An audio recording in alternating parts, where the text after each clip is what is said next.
本视频由汽车是个女孩原创制作。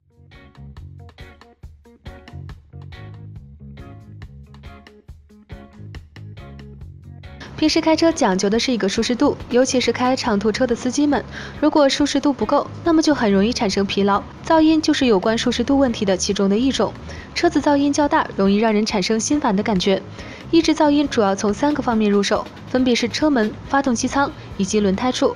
车门降噪最直接的方法就是加装密封条，原装密封条一般分布在车门四周或者门洞附近的骨架处，也有可能2处都会有。可以查看一下爱车这2处是否有原装密封条，如果没有的话，可以自己进行加装。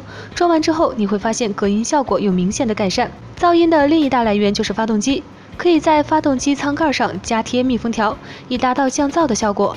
不过不用担心散热的问题，因为发动机有很多处散热点。